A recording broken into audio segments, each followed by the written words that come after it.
And what was your highest rank achieved? Specialist fifth class. And in what general locations did you serve? I had boot camp in Fort Dix, New Jersey. I had Army Electrician School at Fort Eustis, Virginia, Newport News. I had a semblance training for deployment to Vietnam at Fort Lewis, Washington, and then off to Vietnam. Do you want me to include Vietnam? Sure. And in Vietnam, we were first assigned to the 245th Surveillance Airplane Company in Da Nang, in the city, near the city of Da Nang. The airfield is Marble Mountain Air Facility, and in that particular area, I was in the 647th Transportation Detachment, which was a maintenance detachment attached to the 245th Aviation Company to provide maintenance on the planes.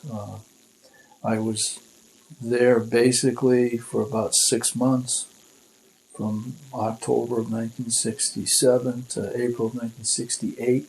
In April of 1968, they transferred me to Phu, which is a small airstrip north of Da Nang, near the ancient City Way, to the 131st Surveillance Airplane Company.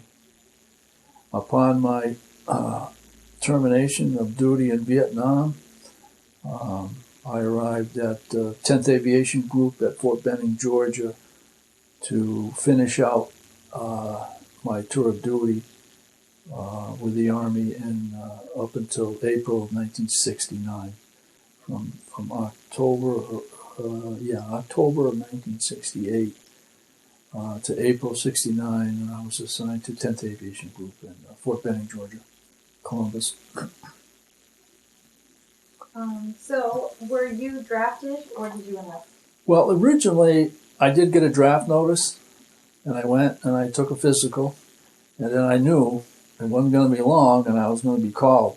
So I decided to join because the reason being, when you're drafted, the Army puts you wherever they want to put you. You have no choice. If you join, you get to at least choose your job. And I decided I'd like to learn something while I'm in there.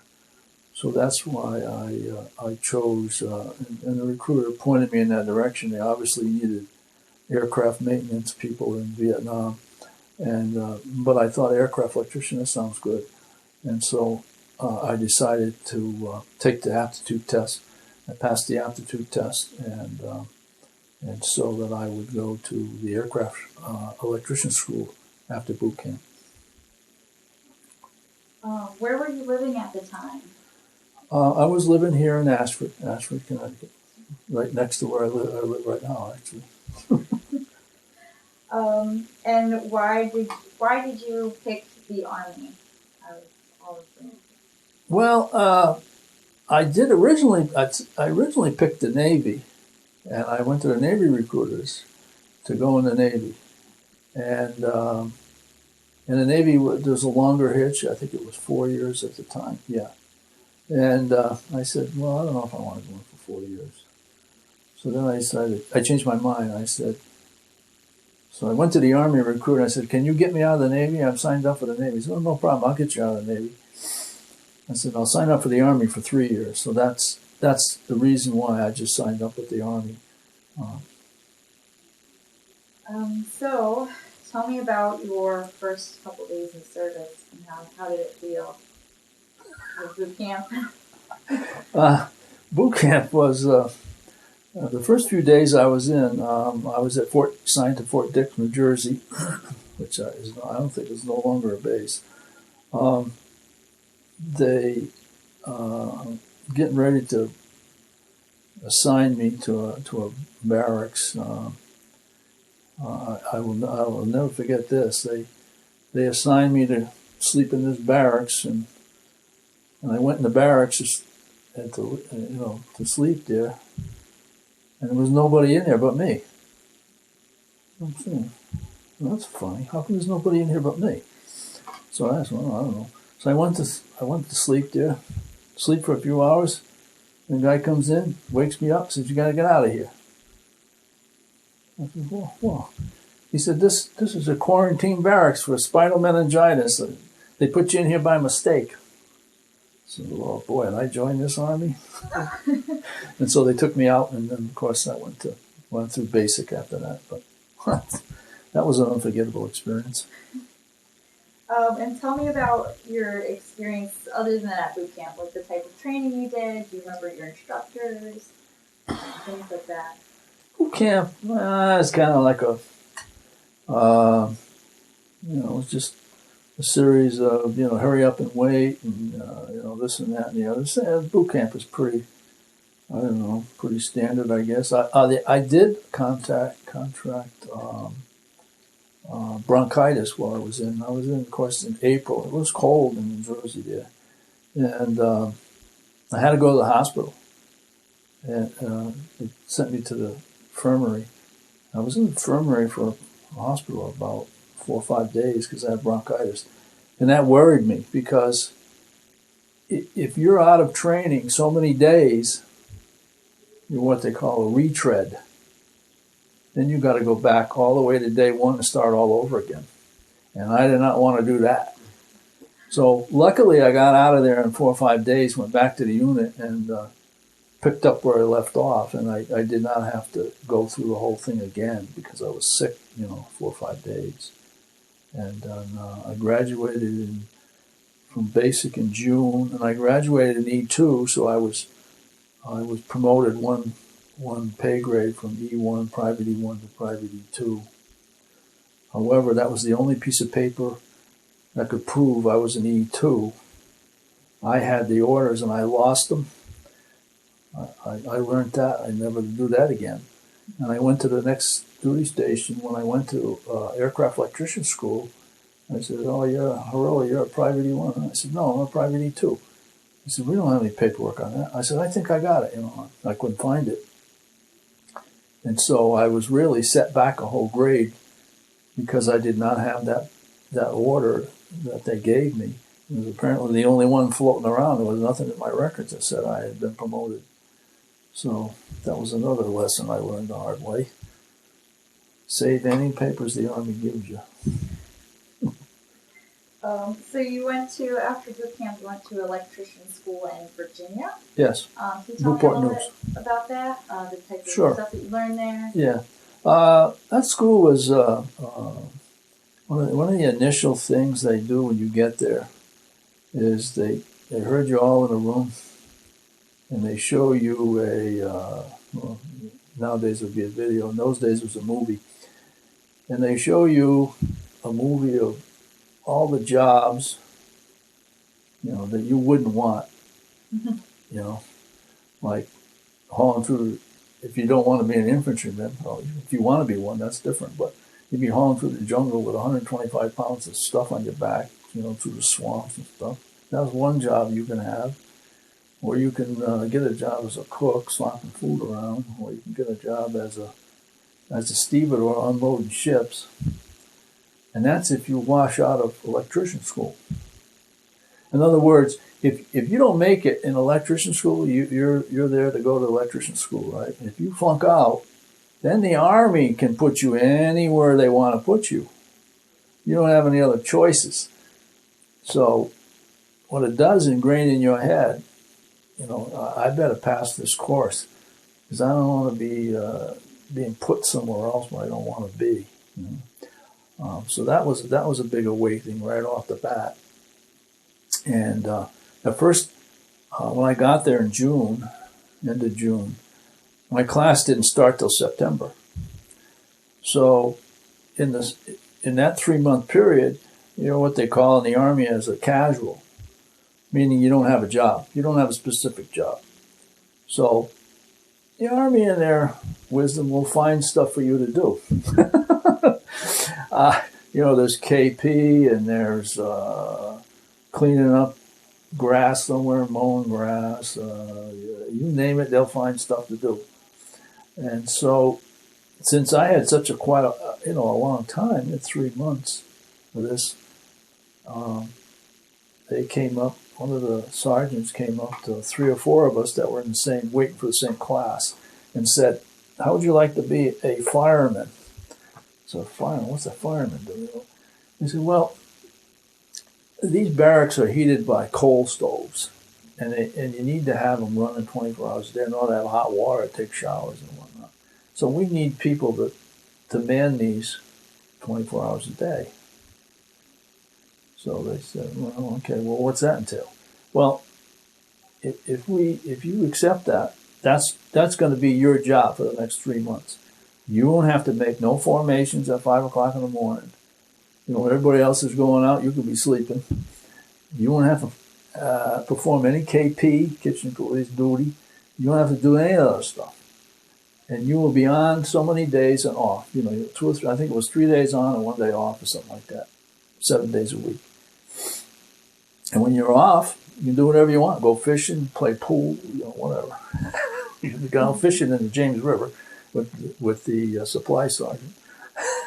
So then that, obviously that 3 months was up, and then the class started. And when the class started, it was a combination of hands-on.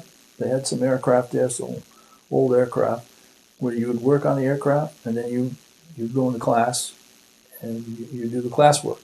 And when you think of the instruction, it was a lot of instruction, because it was September, October, November, half of December probably, and maybe half of September. But the instruction was 8 hours a day, 6.5 days a week. So it was even a half a day on Saturday. So you think of the instruction you got. You got a lot of instruction in that time period. It was not that easy. We had people wash out. We had people didn't make it.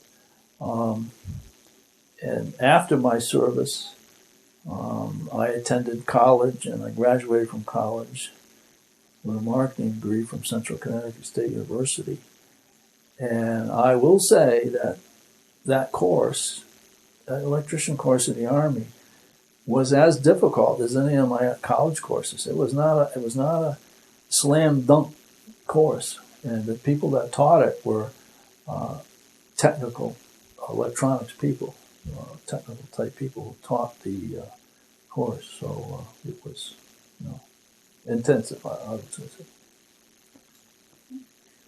So after your electronics school, where was your first duty station? Yeah, I was assigned to the 245th, 647th Transportation Detachment, which is a maintenance detachment for the 245th Aviation Company in Fort Lewis, Washington, which is in Tacoma, Washington, which is today now McCord. It's called McCord Lewis now, or Lewis McCord, I think. The unit I went to was what they call a D1 unit in the Army, and D1 means it's deployable. And when you're assigned to that unit, you just can't transfer out because they're going to Vietnam. That's the unit will be built up to strength with all the personnel that it needs and all the equipment, planes, and when it's at full strength, it will be, transported to Vietnam. So it's not a unit you can transfer out of. The only way you can get out of that unit is to screw up, bad enough so that the leadership would want to get rid of you, because you're not going to be good for the unit in a combat zone. So they would get rid of you. And there's a few people tried to get out, and some people managed to get out. They came up with some harebrained ideas about trying to get out of there, and they did, and they got out. A few of them, not many, but a few did.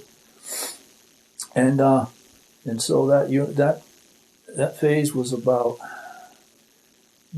almost 10 months. It was from January of 1967 to October of 1967. In October of 1967, the unit was at full strength, and the planes were in September, about 30 days before the personnel were flown over.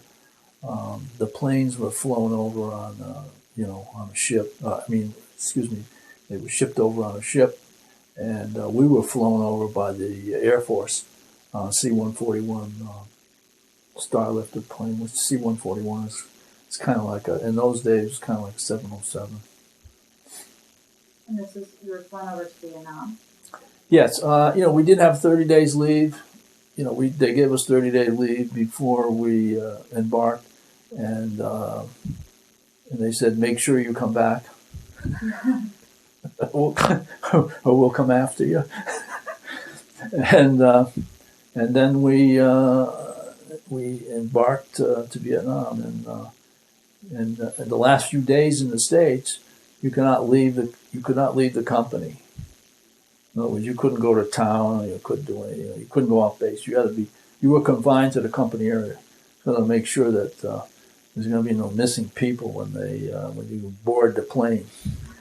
So when you board the plane, they actually bus you right to the plane, right to the tarmac, with all your equipment, and put you on a plane. And in this case, it was this Air Force C-141. Flown to a northern route to Vietnam, Elmendorf Air Force Base in Alaska. It was the first stop, the refueling stop.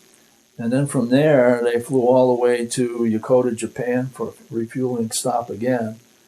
They didn't stop in Hawaii. We were hoping they'd stop in Hawaii, but they wouldn't. They wouldn't let us out of the area anyway.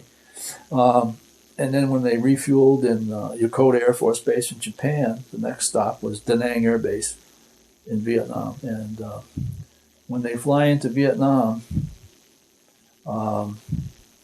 they don't fly, because you're in a combat zone, they do not fly close to the ground. I mean, they can be up, I don't know, whatever altitude, 30 or 40,000 feet, and then they drop right down.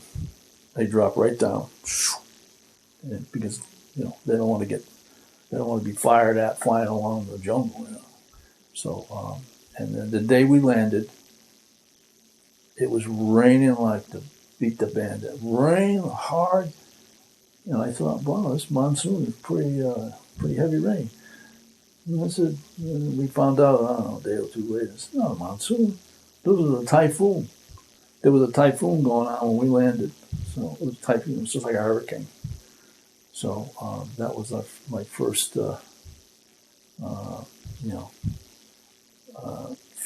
Vietnam experience. Typhoon. So how was the first couple days there? Like adjusting, or do you remember anything memorable about it? Well, I don't remember a lot other than the fact we were there and we had temporary quarters there near the air base where we were at Marble Mountain Air Facility, which was south of Da Nang. One of the realizations you have when you land there, you say to yourself, I'm now in a war zone. I'm in a combat zone. I'm in a war zone. There are people out there that want to kill me. And, and you just, that's a realization that hits you. A few months before that, I was in high school, and now I'm in a war zone. And then it was just an acclimation to the climate, getting acclimated to, 190 or 110 degrees every day. The humidity is so thick you can slice it with a knife. And you're going into wintertime. It's winter in New England. It's just so hot over there. Although that's a monsoon season in the winter there. It's where we get a lot of rain. I do remember that I went and landed there on October the 6th. And Thanksgiving Day, 1967, on that day I'll never forget, because I had guard duty that day. And so I got to guard North Vietnamese, and some of us, I don't know how many of us, I can't remember how many there were, but we had to guard North Vietnamese prisoners on that day. That's one day that's one Thanksgiving I will never forget. I had guard duty for North Vietnamese prisoners on that day, and that's one of the things that stuck out in my mind, and that early part of that time. So, being that you were in a war zone, did you ever see combat? No, not specifically. I was not an infantryman. I was, we were armed, and we had if they um, it, if we got the word that we might be so-called hit or overrun or whatever during the Tet Offensive, um, they said they would have different alert statuses that they would let us know that we might be hit or they might try to. I remember during I had it's kind of foggy and I don't have any pictures of it. I wish I did, but I must have not had a camera then. Well, it was at night anyway. I do remember one time in December or January, it must have been December of '67. Um, they indicated that the North Vietnamese were mounting an offensive near there, and they said that there's a possibility that they might try to overrun the place. You know, so we were all in bunkers, and one thing I'll never forget, and I don't have any pictures of it. The assault helicopters. There was an assault helicopter right above my head, firing rockets into the perimeter. The perimeter was right beyond where we were. There was a perimeter line. And he was firing rockets right into the 2.75 millimeter rockets right into the perimeter. And he's right above my head shooting those rockets. And I'm saying, boy, there must be something pretty close. He's firing those rockets into the perimeter right over my head. That's one thing I won't forget. There was so much, I would call it gunpowder, I guess, in the air. You couldn't see. It was like a cloud from the firing in there. Needless to say, they never did overrun the place, but that was the word. They were going to try to overrun the area. So that I remember specifically. So, can you describe a typical day for you while you were in Vietnam? Type of you worked on the planes and what else? What other kind of things? Yeah. And of course, it was different in Da Nang than Phu Bai because just the size of the city. And we were lucky in Marble Mountain Air Facility was right on the South China Sea. So if we had any time off, man, we're going to go to the beach. My kids say I spent the whole tour of Vietnam on the beach. I said, no, not really. And we were near China Beach, where the show was.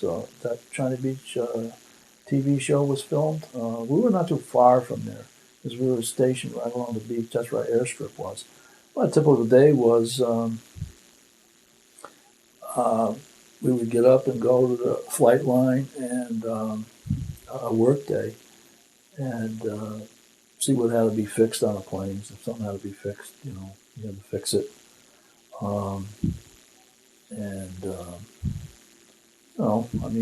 Basically that was it. We had a job to do. This is what your job was. And you had other duties too, like guard duty and stuff like that. I do remember maybe a couple of times going on guard duty with the Marines. Outside of Da Nang, there's a big perimeter around the whole city, around the whole complex. And I had a guard duty assignment up there once on a perimeter line. It's where all the artillery is, and I'm talking about 100. I'm trying to remember what they were. I think they were 150 millimeter guns, just huge guns. And I should disconnect that phone. You want me to stop it? Yeah, if you want, I can. You were guarding perimeter Marine. Oh yeah, okay. We're on a perimeter with Marines guarding this perimeter, and there were all big artillery rounds there, guns like 150 millimeter, I think, 200 millimeter. I mean, you're talking guns that were like this. And when that gun goes off, I mean, you like to jump 10 feet off the ground if you're not ready. because that humongous noise and recoil from those. And anyway, we had guard duty there, and at night, of course, you're there, you're looking out, and you can't see nothing. And then the fog rolls in, and everybody gets worried because of the fog. You can't see your hands in front of you. And then I remember one night I was out there, and the bunker next to us starts shooting. Shooting ground fire, rifle fire. And I said, "What the heck is he shooting at?" So we don't see nothing. These guys shooting like crazy out there. Well, I think it was a Marine bunker. I said, "Well, they must know what they're doing over there, shooting." But we never did find anything out there. I don't know what they were shooting at. They said they saw something out there and were shooting at it. No, we never did find anything.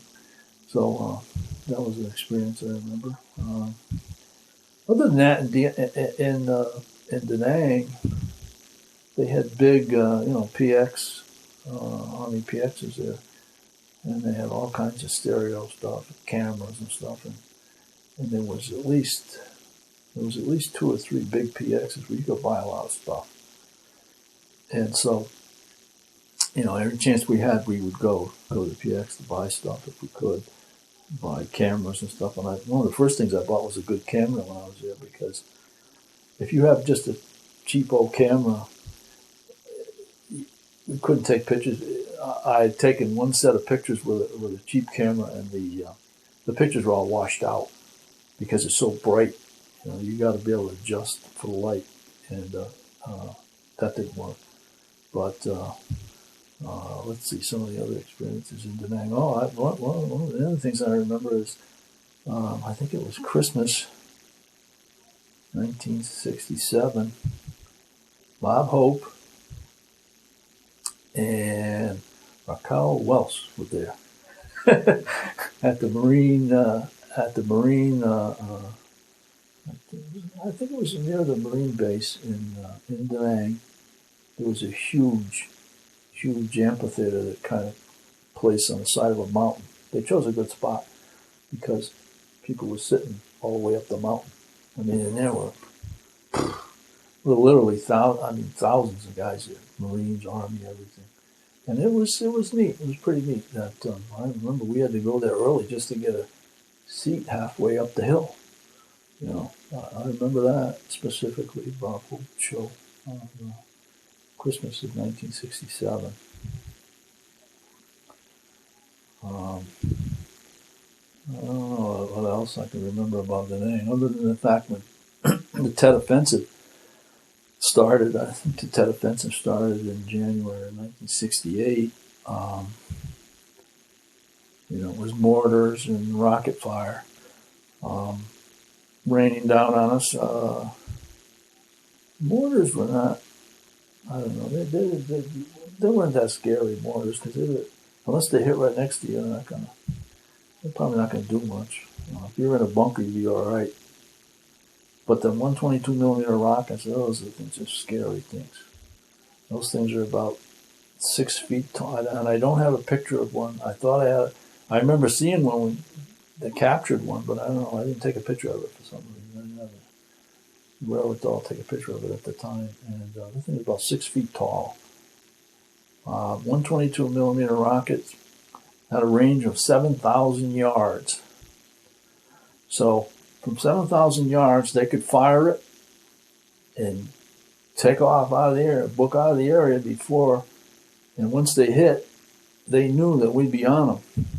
So they'd fire them and then leave, because they knew that we'd be on them in no time.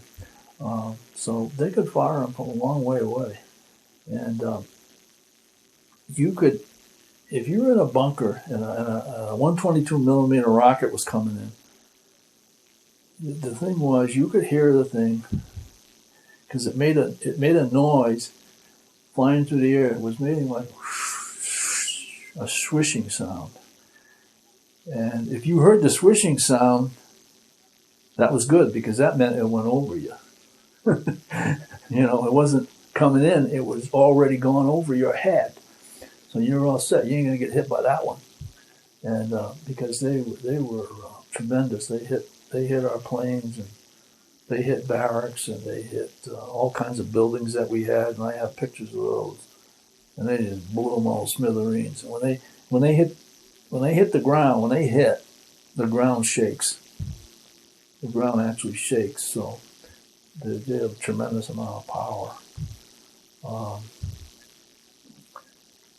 And you know, we did have some casualties, not particularly in our company, because we had several companies of men in that assigned area. We had the 282nd Assault Helicopter Company right next to us, and that was good because those guys were running out, going on patrols every day with their machine guns and their rockets on their helicopters. So they were going on patrol every day. So they were right next to us, and it was their barracks. It wasn't us. It was their barracks that got hit, and their clubs, and a couple of buildings got hit with rockets. And other than that, you know, in Da Nang, I don't remember too much other stuff except some of our planes would get shot up.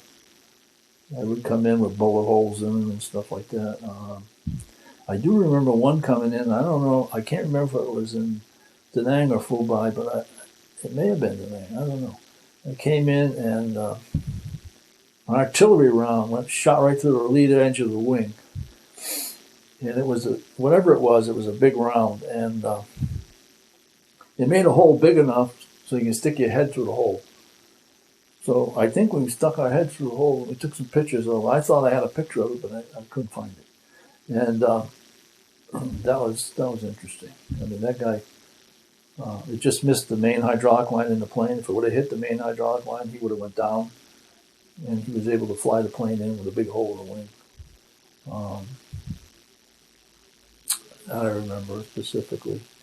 Other than that, in Da Nang, I don't remember too much other stuff, except, you know, we had to go into the bunkers at night if they thought we were going to get hit. They'd let you know and said, we recommend you go to the bunkers. Not everybody did. Not everybody did. Some people said, heck, I ain't going out there. But that was up to your discretion a lot of times. So that was basically, up until I left Da Nang in April of 1968. And from reading about the unit after I left, they got hit a lot more times with rockets and mortar fire and such that they felt that they were going to lose a lot of planes. So they would, if they thought they were going to get hit with more rocket and mortar fire, they actually flew the planes out of the base, and they flew them to Yuban Air Base in Thailand, and kept them there for a while, I guess, so that they wouldn't get any more planes damaged. Because I mean, once you lose a plane, you don't get another one. So the more you lose them, when the numbers keep dwindling down, that you can't fly sorties if you don't have any planes. So that's basically Da Nang. We did talk about Phu-Bai, when I went to Phu-Bai. April '68, the Army, since we all went over at a unit at the same time, you can't have everybody leaving the country at the same time. So what they do, they mix up the personnel with other units, like units. We mixed up with 131st and the 224th and the 73rd. So I was one of the ones that left, had orders to leave to go to the 131st in Phu-Bai. So I left for Phu-Bai sometime in April of '68. So I got to Phu-Bai, and my biggest surprise when I got to Phu-Bai was there's nothing here. There's nothing here. It's not like Da Nang. I mean, when you go to the city of Da Nang is the second largest city in Vietnam, and there's a lot of stuff going on there. When you get to Phu-Bai, it's like a little outpost in the middle of nowhere, and that was my biggest surprise when I first got there. Um, and one of the things I first noticed when I got to Fubai, that the 131st, the planes that we had in the 131st were armed. It was the only armed unit of all the units in Vietnam. In other words, the 224th in Canto, the 245th in Da Nang, the 73rd in Vung Tau. None of those planes were armed. But the planes in the 131st in Fubai had the same kind of rockets that are on a helicopter gunship, a 2.75 millimeter, and there's 2 pods on each ring that hold 7 rockets. So that plane could hold 28 rockets altogether on both wings, 4 pods of 7. And if they got into a situation where they needed to shoot, they'd fire them rockets, and that was in those planes in 131st. So they were armed, and that was one thing that we had to be taking care. We had to take care of those, and you had to be extremely careful taking care of those, because when they fly out, they're armed. When they fly back in, you got to disarm them. The first thing you got to do is disarm them. And we were told of stories of where they either forgot to disarm them, or somebody went to check something with a meter which had battery voltage, and battery voltage would set off a rocket. It wouldn't take much to set it off. 1.5 volts would set a rocket off. So you had to be very careful. And the story was that somebody shot a hole through the hangar with a rocket because they messed up, and and we didn't want that to happen, obviously. So some of the other things I remember about Fubai, I remember being on the guard duty in the guard tower. Like you see a guard tower. I was on guard duty at night once, and they had big rats over in Vietnam. I mean, the rats were like this. I mean, they looked like a dog. They were so big. They were huge. And I remember being in that guard tower, and there was a few rats, a couple of rats running around at the bottom. And of course, we had a big light shining out of the tower. There was a couple of rats running down at the bottom. And I wanted to, me being a hunter, I was a hunter all my life. I don't hunt anymore, but when I was young, I used to hunt. I wanted to blast those rats so bad, but I knew if I shot, they'd be all over me for shooting, for shooting at rats. So that's one thing I remember when I was in Fubai. What else? When I was in Fubai, there was no beach there to go to. We were way inland. What else? I remember one time, of course, we had to go out. The routine was to go out and fix the planes on a daily basis. I remember we had one plane once we could not fix. We had a tech rep, a manufacturer's tech rep from Grumman Aircraft. Grumman Aircraft was out of Bethpage, New York, in case there was a problem that we couldn't fix. And this plane had a fuel sensor problem, and we could not fix it. So we got the tech rep, and we needed his help us try to fix that plane. And even with him, we could not fix it. So it was a fuel problem. They could not fly the plane. So in that case, what they came in with a Sikorsky Sky Crane, great big helicopter, it's like they call it a Sky Crane, and they pick that plane up and they fly it. They put it on a boat or something. I don't know if they fly it all. I don't think they fly it all the way to Guam. They pick it up and they put it on a boat, and then they take it to Guam, where depot maintenance was. In other words, anything we couldn't fix at field maintenance, we were field maintenance, they would take it to Guam to fix it there. And I do remember that it was something that we just could not fix, and They had the ticket to Guam. Uh, let's see, some of the other things in Fubai. Oh, yeah. One time in Fubai, we were on the flight line, and we see this plane coming in, landing, and it's a strange looking plane. We never recognized that plane coming in. We said, what the heck is that? And it was a Navy, I think it was an A6 Intruder off an aircraft carrier. Now, he was landing in our airstrip. He had apparently been on a sortie somewhere, and he got shot up. The plane was taxiing down the runway, and the whole front of the plane was full of holes. I mean, it looked like Swiss cheese. And fuel at JP4, aviation fuel, was pouring out all over the place. So, of course, they had to get all the fire trucks in and everything. But that was interesting. The pilot was fine. You know, he wasn't hit. But boy, did they shoot that plane up. That plane was, there must have been a bullet hole every 2 or 3 inches in the front of that plane.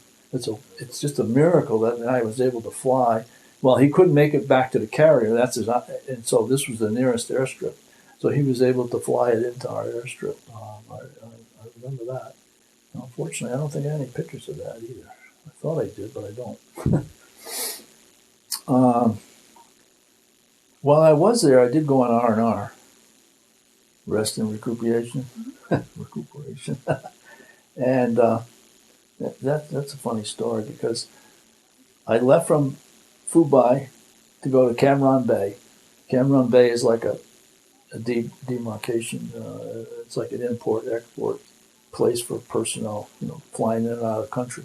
Most of your individual replacements to Vietnam came in Cam Bay and left in Cam Bay. So I had to get on to Cam Bay. So I fly down to Cam Bay. I get there, and I was due to go to Taipei, Taiwan. And I get there, and of course they're checking everybody off for flight, and my name is not on the list. I said, what do you mean my name's not on the list? I told them where I'm from and all this other stuff. I said, my name's supposed to be on there. I'm supposed to go to Taipei, Taiwan. So they're looking through all the lists. They can't find my name on there. They said, really? You're not going nowhere. Your name's not on the list, you don't go nowhere. I said, okay. So I guess I got to go back to Fubai. He said, well, it's pretty nice down here. Nice beach over there. So I decided to stay there for a few days.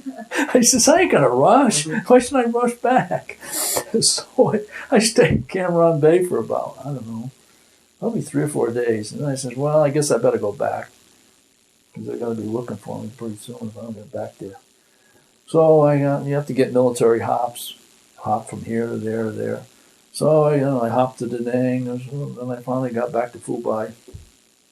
And I get there, and first sergeant says to me, "How was your R&R in Taipei?" And I said, "I didn't go to Taipei."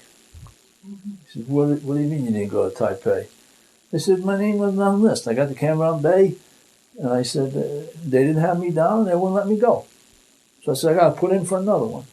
He says, "Well, where you been for the last 3 or 4 days?"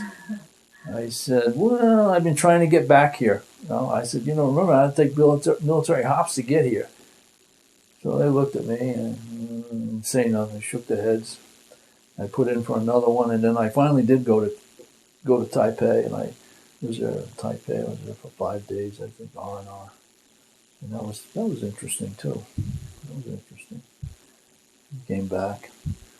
And near the end of my tour, the Army came out with an edict that if you had only so much time to serve when you left Vietnam, you could elect to stay in Vietnam for 30 days or whatever and just get out of the Army. So I said, gee, that sounds like a pretty good idea. Get out now. Get out in 30 days. Otherwise, I got to hang around for another 6 months. And so I decided I was going to do that. So I wrote home to my mother, told my mother what I was going to do. And she didn't say nothing, but she told my sister. She says, he's thinking of staying there another year. So my sister says, oh no. So my sister wrote me a letter and she said, your mother is beside herself. And you told her that you're going to stay there another year, another 30 days. You're going to stay there one more day than you have to. And she said, don't do it. So because of that, I said, okay, I'm not going to do it. I'll rotate back to the States when my time is due, and then I'll just serve them out wherever. And I served them out the other 5 or 6 months in Fort Benning, Georgia. So, I did decide to stay over. I could have. So,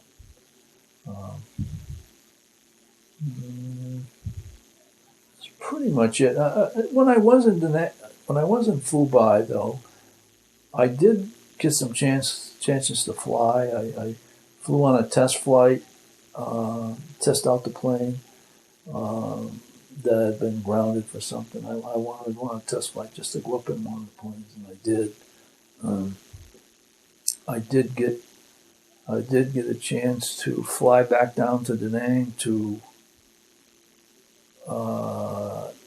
I think was the 101st Airborne and or the Cavalry, 1st Cav, because they had some planes or helicopters or something that were grounded and they couldn't fly them, and they needed somebody. They were electrical problems, so they needed somebody to fix them.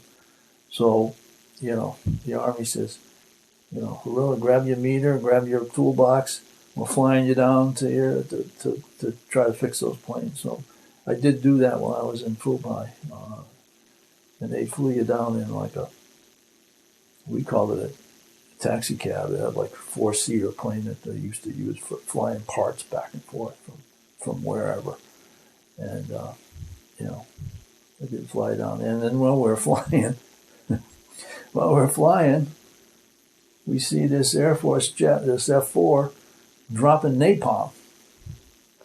So we're seeing, geez, something's going on down there. This guy's dropping napalm down there. So the pilot says, hey, let's have a closer look. So he goes to have a closer look. We're saying, hey, wait a minute, don't get too close. Don't get too close, they might start shooting at us. Yeah. So that's another thing I remember there. And that's kind of about it, as far as I can remember.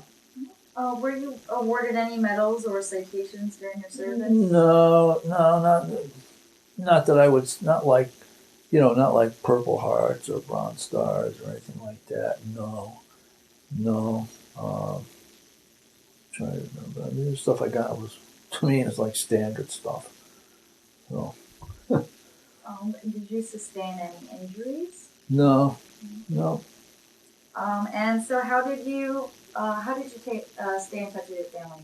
Letters or? Usually in letters, but at that time they had tapes that were going back and forth. This is even before cassette tapes. They were just little reel-to-reel tapes that were free. You could send them back and forth for free. So I think it was through the USO. You could make the tapes and send them, and then the USO on the other end, how they used to do it here on this end, used to give them to you, get your family involved, and then they'd listen to them. Yeah, we used to do that. Yeah. How long would it usually take to reach your family? Probably 4 or 5 days, maybe 4 or 5 days. Yeah, something like that. Yeah. And what was the food like? Did you have like a mess hall? Or? Yeah, we had a mess hall. I mean, we ate sea rations sometimes, but most of the time we had a mess hall, and halfway decent mess hall. Yeah. Did you always have enough supplies, or were there any times where things were a little tight? No, when we were in Da Nang, you see, we were right near a supply point. Da Nang has a deep water port, so a lot of your supplies came right in Da Nang, right up the street from where we were. So they had Navy supply ships coming in there all the time. So we were, excuse me, we were close to a supply point. So we really didn't have too many issues with that. I mean, sometimes we were lacking parts for planes and that. So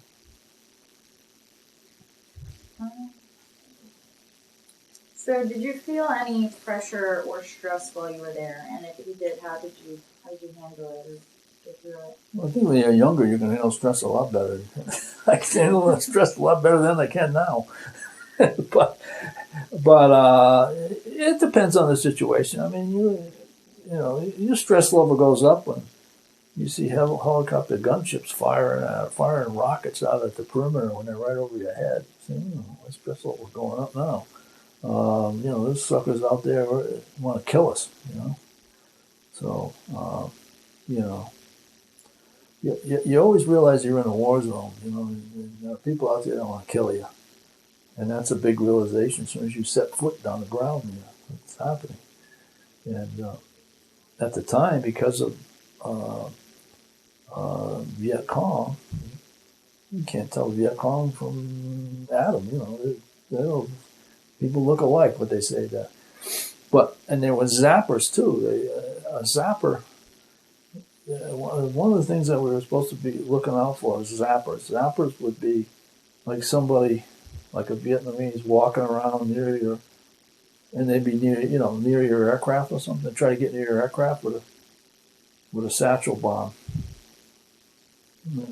In fact, when I was reading in the unit history that happened, not while I was there, but later on, it happened near there. Somebody walked near some piece of equipment, left a satchel bomb in and blew off. Probably some Viet Cong. But you always had to be on the lookout because you never know. You never know when that person who smile at you during the day and he's shooting at you at night.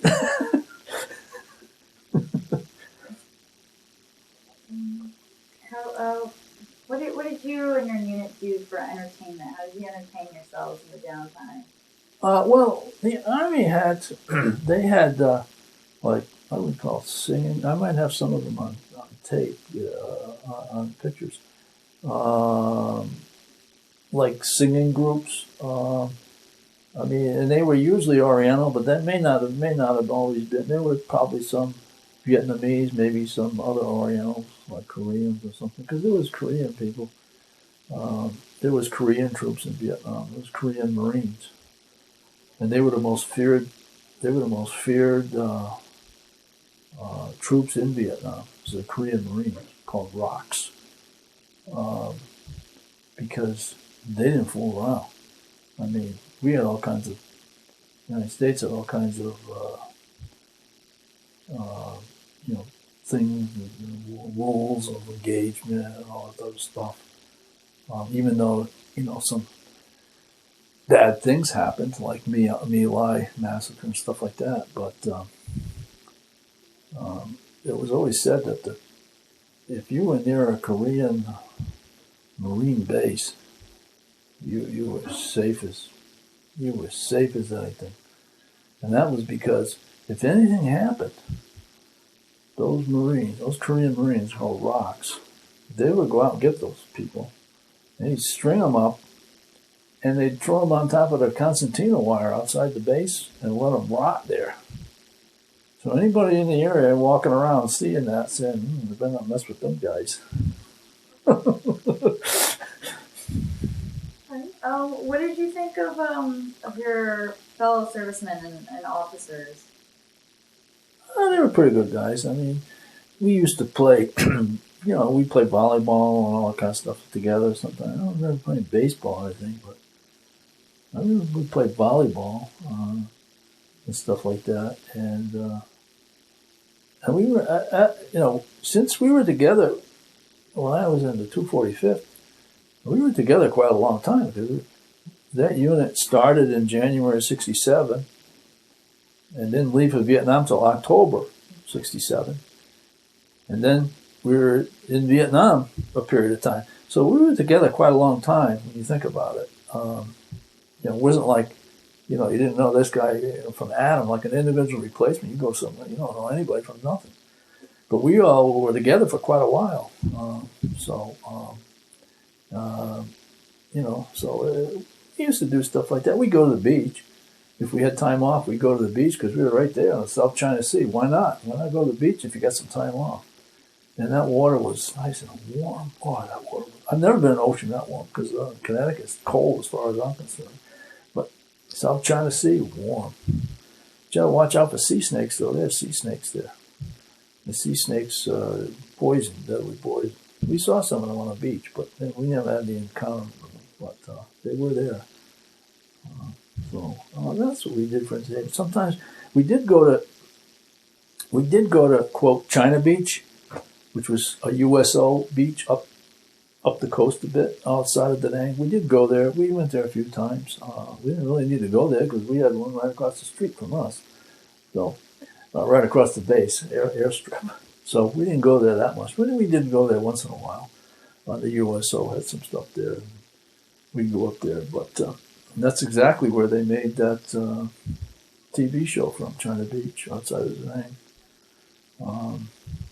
That's basically about it for entertainment. I don't know what to think of. Yeah, about it, I guess. Okay, so where were you when your service ended? In Georgia, right? I was at Fort Benning, 10th Aviation Group at Fort Benning, yeah. And tell me about the day that you were discharged. Oh, I remember that pretty vividly. The guy that I lived with in the room I was in, because we were E5, so we were in our own rooms. There was 2 men to a room. The lower ranking guys were in the big Bay area. So I was in a room with another guy from Missouri. And I didn't have a car down there, but he did. He had a car. And he took me to the airport that day. And I remember getting my separation. And I remember specifically taking my, I was in my uniform, which I still have the jacket. I don't have the whole uniform. I still have the jacket. It's in the attic. In the attic. Anyway, I still remember, I think what I did after I signed out and I was heading, he was taking me to the airport, and took my hat. And I put my hat on crooked or backwards or something like that, or sideways, I don't know, some crazy way. And sure enough, some sergeant, E7 or 8, I don't know, says to me, walks by me and says, "Put that hat on correct, soldier." And I looked at him. And I felt like saying something, but I didn't. And I turned it back the way it was supposed to be. And then continued on walking toward the car to go to the airport. I think I was from Columbus to Atlanta. Atlanta was a big airport. Still is a big airport. Big airport now. Bigger now than it was then. But Atlanta was a big airport even then, even in the 60s.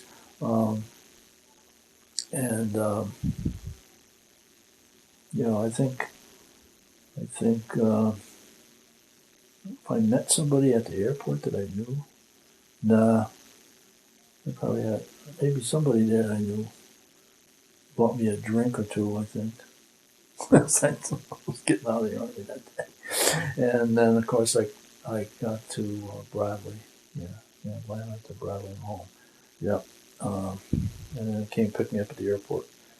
But that was a good day. And the other day I remember, I'll tell you the other day I remember vividly was when I left Vietnam on a commercial airliner. I think it was a DC-9 at the time, World Airways or something, one of those airlines. And the plane lifted off. When it lifted off I think I left out of Da Nang. Yeah, I left out of Da Nang. Everybody's cheering like crazy. And then we landed at, let's see, where did we land? We didn't come through California. We had to process through. So we came through Washington, Seattle, Tacoma. and we processed. You have to process in country in I think it was Fort Lewis, Washington, or McCord. I don't know, one of those two places we processed in, and when that plane landed, when those wheels touched down in the United States in Washington, everybody jumped up and cheered, and jumped up in the air and cheered, and that's something I remember too. So how was the homecoming like? There was a lot of tension during this era. Yeah, there was Controversy. Yeah, we normally didn't say anything, and in those days, the other problem is those days, in order to get your fare, you had to travel in uniform, so there was no missing who you there was no there was no disguising who you were or where you came from. When I came through Washington, and when I came through Washington, Chicago, I think when I came home from there, I came because I had to leave, so I came from Washington, I think, to O'Hara, to JFK, to home, or up to Bradley and home. It wasn't too bad. I didn't encounter anything, but a lot of people that came from California was the worst. California was the worst. People were called baby killers, potheads, all kinds of names. They spit on. Friends of mine that came from California told me that California was bad, especially San Francisco.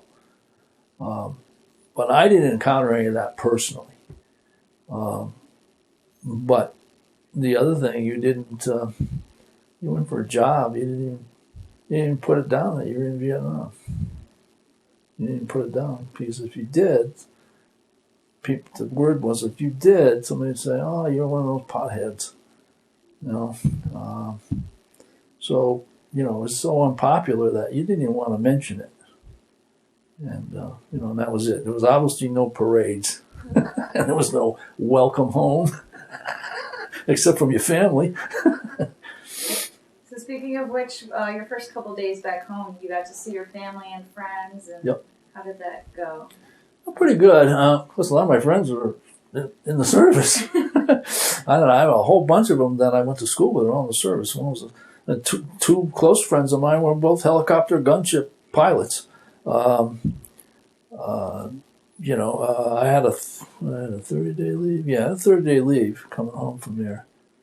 And I did, during that leave, I got the flu. I got the Hong Kong flu. And I was so sick. I was sick for about, here I am home for 4 weeks. I was sick for 2 weeks of it with the Hong Kong flu. And I couldn't even get out of bed. I couldn't even get up.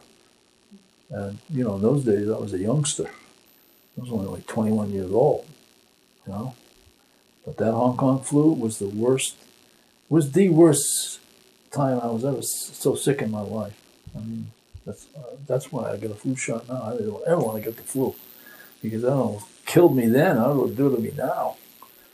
But, it was nice being home with the family and that. And, I got home from Vietnam, of course. And then, of course, it was off to Georgia, for my last stint in Georgia. And, stateside, there wasn't a lot to do. We performed some maintenance on the planes, but, there's obviously nobody shooting at them. So the maintenance is kind of routine. They have to have so many hours before you have to perform certain functions on the plane.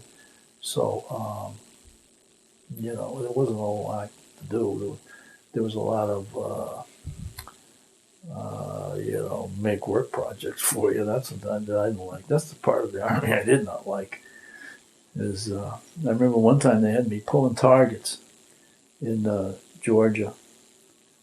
Pulling targets was you're on a shooting range, and they're shooting at the targets. And you pull the targets down, and when there's a bullet hole, you cover it up with a spotter. And so then you pull this thing, and it goes back up again. Well, I was on like the end target, and I'm pulling the target up and down. I'm saying, is anybody shooting at this target? There's no holes in this target. So this is to the sergeant in charge of the detail. why am I pulling this target up and down? Nobody's shooting at it. He said, keep pulling it up and down, soldier. Yes, sir, Sergeant. That's so stupid as this. So when you got home, you went back to school? Did you go back to No, work? not right away. You No, went back to no. work I just went to first? work. I mean, when I got out, the first thing I did is take 30 days vacation, and I went fishing every day because I love to fish. And then I finally got tired of fishing every day, and then I said, no, I guess I got to go to work.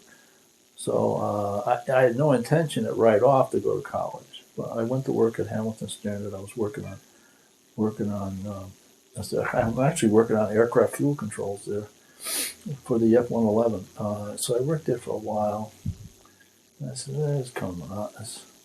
And I got another job working for an air conditioning heating outfit. I said, I don't know about that either. Worked for that for a while. And then I said, you know what? I'm going to look at the GI Bill. I'm going to go back to school. I want to go to school. So, I didn't take college preparatory courses in high school. So, I was tough sledding. But being that you were a veteran, they did waive the SAT test. You didn't have to take the SAT test. They said if you can, if you can go through, if you can pass, then you're fine. And I only had one time, I think, at Central when I was on probation because my GP dropped, and I had to raise it in order to get out and graduate. So I did that, and I did graduate. I got an associate degree. First, I got an associate degree in business from Johnson and Wales College in Rhode Island at the time. And I went with a buddy of mine who was an Air Force veteran, and then along the way I got married, and then I decided to go part time. At first, I wasn't going to go any further than associate degree, and I said, well, the heck, I've gone this far, and also try to go a little further. So I decided to go part-time, and I enrolled at Central Connecticut. And I went to Central Connecticut for 9 years at night and Saturdays. I didn't go in the summertime because I hated to give up my summers, but I could have got done a lot sooner. But and I had to retake some courses in that. I ended up with like 153 credits, and I only needed 120 graduate. So, and I graduated with a degree in marketing. I'm glad I did it, actually.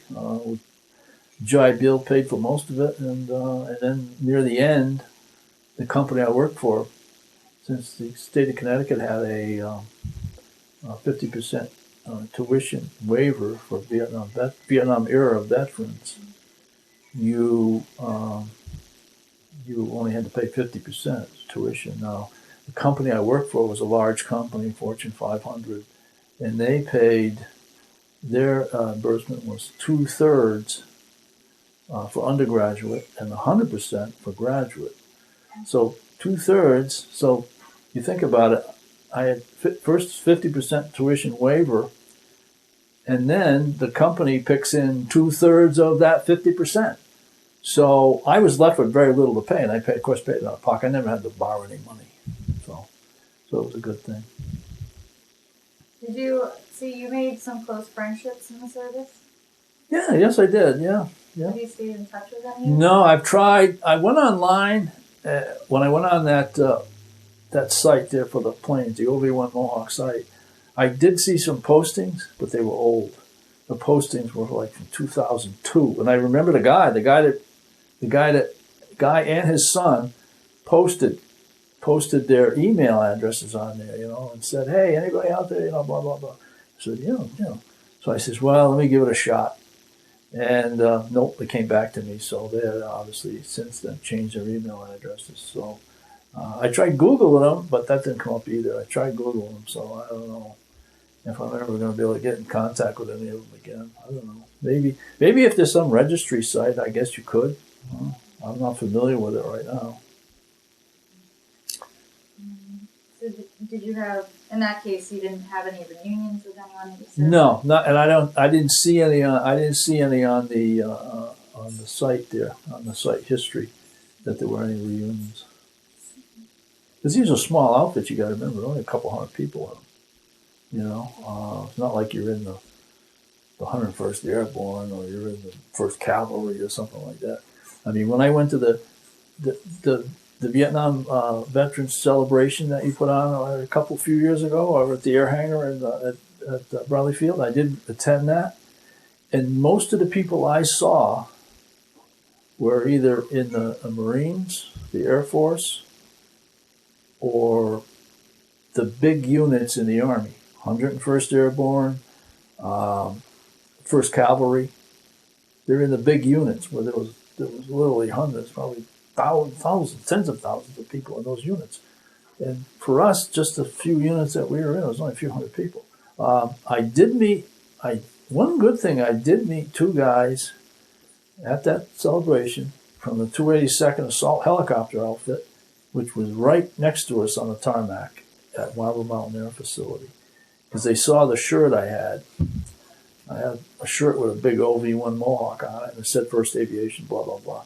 And they saw that shirt, and they said something to me. Two guys were walking. They just walked by me. And so I started a conversation with them, and some of them, they said, "Oh, we're in 282nd." "Oh, I know exactly where you were. You were right next to us." And they said they were stationed in Chu Lai, but the headquarters for the 282nd Assault Black Hats was in Da Nang at Marble Mountain. So I did strike up a conversation with those guys and said, "You guys are the closest guys I've come to."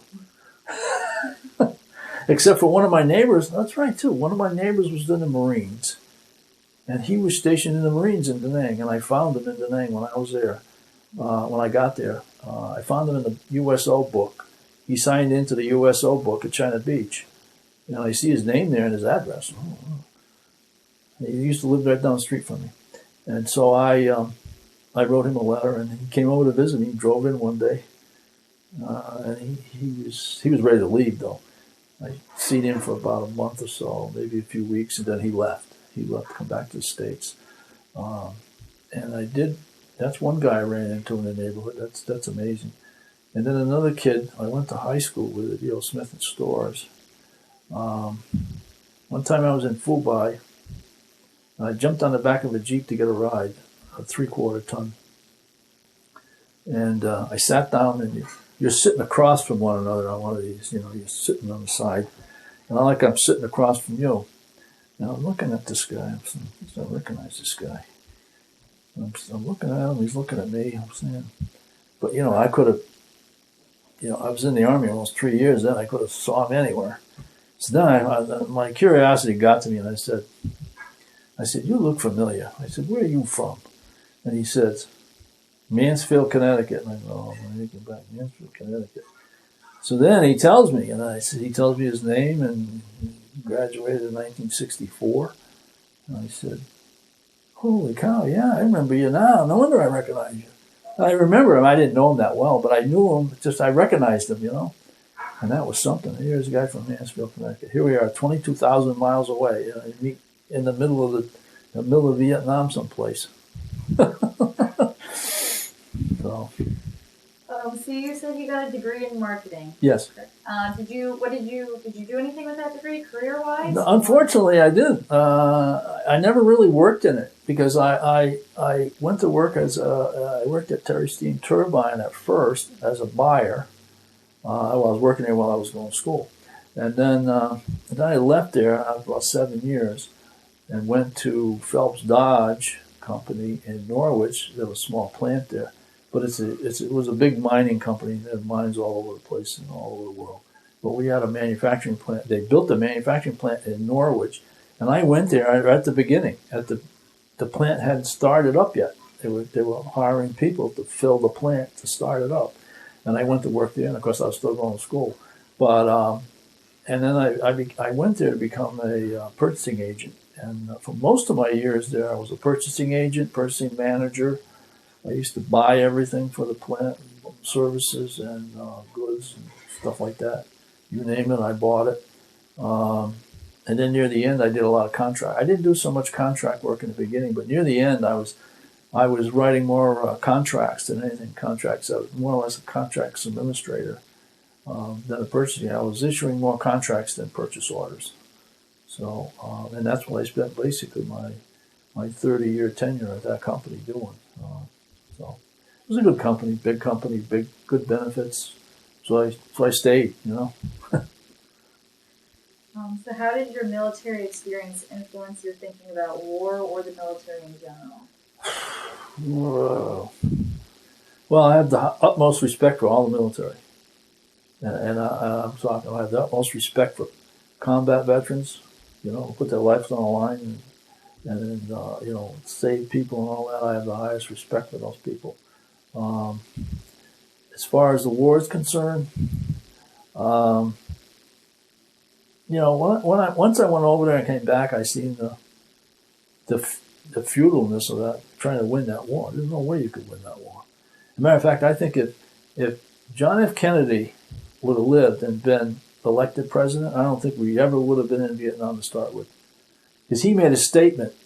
He made a statement early in the early '60s that said that I don't know, something to the effect that a war over there in Southeast Asia would be futile, it would be useless.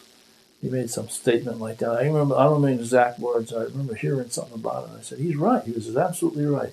So we just wonder what would have happened if he would have been elected president. You know, if he would have lived and become president, either again, elected in '64 or whatever.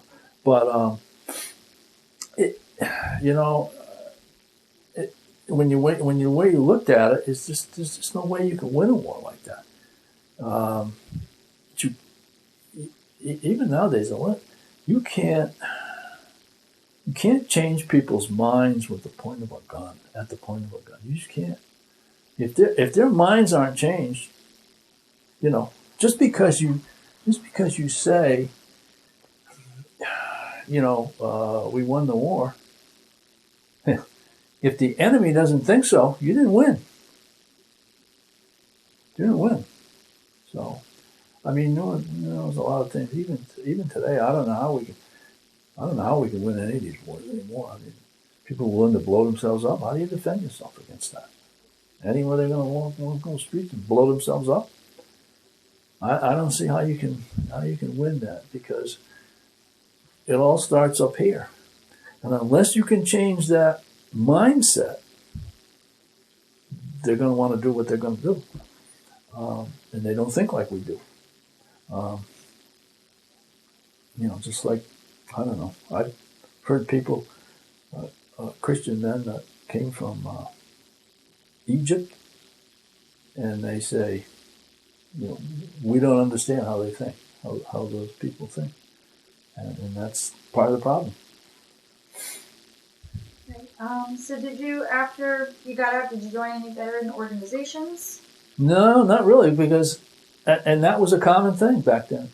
Vietnam veterans back then, now I'm sure a lot of them join now in later years, but in the early years, I remember them saying everywhere that no Vietnam veterans joined, VFWs anywhere in the early years. They just didn't do that. I never thought of them doing that. And later, I said, well, it depends on what it is. It depends. I wouldn't say I wouldn't, but you know, just to get together and, you know, drink like fish, I said, no, that's not. I don't get anything out of that. And so how did your service and your experiences in the service affect your life overall? Oh, I would say good. I was very it disciplined me, no doubt about it. I'm a very disciplined person. I don't like messes. I don't like. I don't. I'm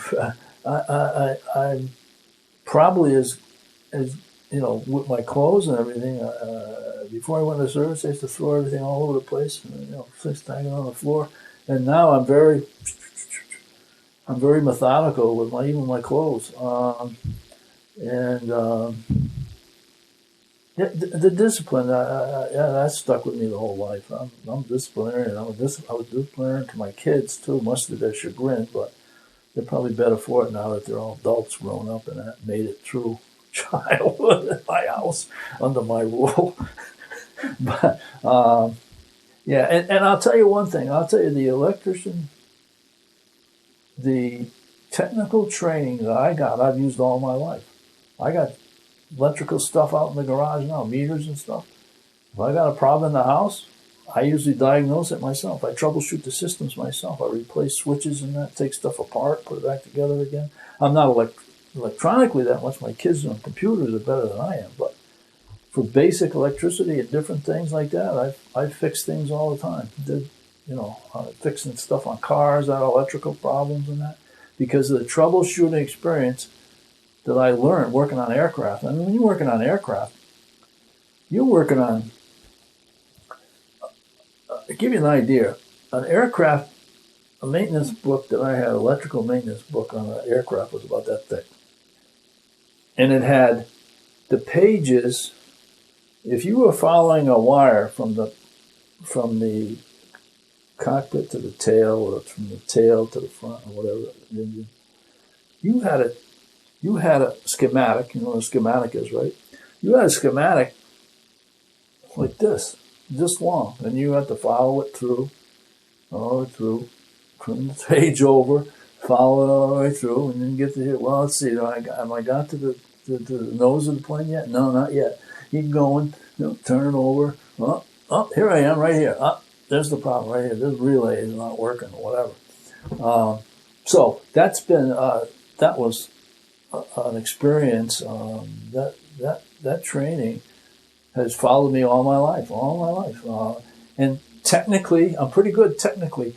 I come from a family, my father was a mechanical genius. He didn't have a lot of education. Is there anything else that you would like to add that has not been covered in this interview? I'm trying to think. I probably left out something on him. I was thinking of something. No,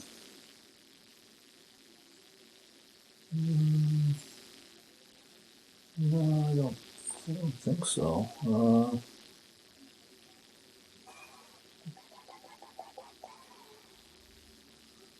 No, I don't think so. Right off the top of my head, I'm sure there's some stuff that I didn't mention. I probably could have, but I don't recall anything right now that